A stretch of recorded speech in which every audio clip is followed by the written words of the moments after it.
Hi friends, நானும் என் ஹஸ்பண்டும் திருப்பதி ஏழுமலையான தரிசிச்சுட்டு வரலான்னு சொல்லிவிட்டு காலையில் 4 மணிக்கெல்லாம் வீட்டில் கிளம்பிட்டோம்.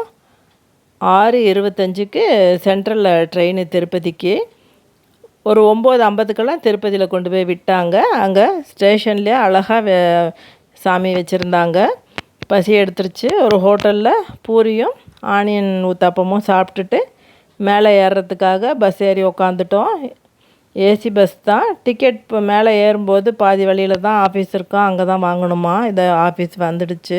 இங்கே நிறுத்தினோடனே எல்லோரும் போய் டிக்கெட் வாங்கிட்டு வந்தாச்சு. 200 ஒரு ஆளுக்கு வாங்கிட்டு மேலே பஸ் கிளம்பிடுச்சு.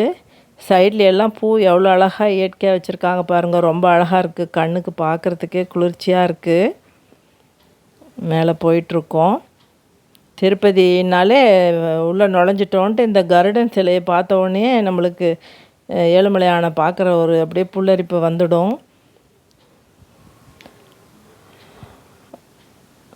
அவ்வளோதான், வந்தாச்சு. இறங்கி கார் பார்க்கு, இங்கெல்லாம் கார் நிறுத்துகிற இடம். போயிட்டு எங்களுக்கு டைம் இருக்குது. மணி இப்போ தான் மணி 12 தான் ஆகுது. குளம் பாருங்களேன், எவ்வளோ கிளியராக நீட்டாக மெயின்டைன் பண்ணிகிட்ருக்காங்க. ரொம்ப அழகாக இருக்குது பார்க்குறதுக்கே.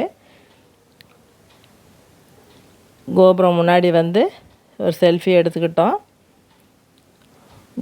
சாமி கும்பிட முடியலனாலும் கோபுர கலசத்தை பார்த்து கும்பிட்டுக்கலாம். நீங்களும் கும்பிட்டுக்கோங்க. கும்பிட முடியாதவங்களுக்கு இந்த வீடியோ. செல்ஃபி எடுத்துகிட்டு இங்கே எங்களுக்கு டைம் இருக்குது. 4 மணிக்கு தான் தரிசனம். படியேறி மேலே போயிட்டு கற்பூரம் வச்சு கும்பிட்டுட்டு இங்கேருந்து பார்க்க ரொம்ப அழகாக இருந்தது. ஆஞ்சநேயரை கும்பிட்டுறலான்ட்டு. ஆஞ்சநேயர் பாருங்கள், ரொம்ப அழகாக இருக்குது. நீங்களும் கும்பிட்டுக்கோங்க. கும்பிட்டுட்டு உள்ளே ஏழுமலையானை பார்க்க லைனுக்கு போயிட்டுருக்கோம். அவ்வளோதான். இங்கே செல்லையும் லக்கேஜையும் கொடுத்துட்டோம்னா ஃபோட்டோ எதுவும் எடுக்க முடியாது, வீடியோ. 2 மணிக்கு உள்ளே நுழைஞ்சோம். 4:30 மணிக்கெல்லாம் சாமி கும்பிட்டுட்டு வெளியே வந்துட்டோம். இது ஒரு ஃபோட்டோ கடையில் ஃபோட்டோ எடுத்துட்டேன். கீழே இறங்கிட்டோம். பஸ் ஏறி இறங்கும் போது சைடெல்லாம் பார்க்கும்போது நல்லா கண்ணுக்கு குளிர்ச்சியாக இருக்குது. கீழே போயிட்டு ரூமில் தங்கிட்டு அடுத்த நாள் காலையில் திருச்சானூர் போயிட்டு பத்மாவதி தாயாரை பார்க்கணும். அப்புறம் காளஹஸ்திக்கு போயிட்டு நம்ம அப்போ சிவனையும் பார்த்துட்டு வந்துடலான்னு அந்த வீடியோ இன்னொரு வீடியோவில் போடுறேன்.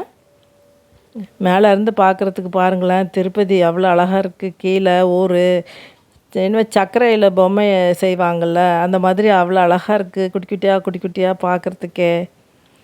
இங்கே தான் நாங்கள் ரூம் போட்டிருக்கோம். இந்த ரோஸ் கலர் பில்டிங்கு கோயில் தேவஸ்தானத்துது, சீனிவாசம்னு சொல்லிட்டு 450 ரூபா தான் ரூமுக்கு. டிக்கெட் புக் பண்ணும்போதே ரூமும் புக் பண்ணிடணும். 3 மாதத்துக்கு ஒரு தடவை தான் டிக்கெட் புக் பண்ண முடியுது. உள்ளே நுழைஞ்ச உடனே சாமி படத்துக்கு முன்னாடி நின்று ஒரு செல்ஃபி எடுத்துக்கிட்டேன். இதை இங்கே குட்டி தேர் ரொம்ப அழகாக இருக்குது பாருங்கள். ரூம் பரவாயில்ல, நல்லா இருக்குது. 450க்கு ஏசி நல்லா தான் ஒர்க் பண்ணுச்சு. பாத்ரூமெல்லாம் ரொம்ப க்ளீனாக இருந்துச்சு. ஹீட்ரும் சுடுதண்ணி நல்லாவே வந்துச்சு. 2 காட் போட்டிருந்தாங்க. நம்ம 5000 கொடுத்து ரூம் புக் பண்ணுறது கூட இவ்வளோ நல்லா இருக்குன்னு சொல்ல முடியாது. பரவாயில்ல. தங்கிட்டு காலையில் எந்திரிச்சு குளிச்சுட்டு பத்மாவதி தாயாரை பார்க்க கிளம்பிட்டோம். அடுத்த வீடியோவில் பார்க்கலாம். பாய்.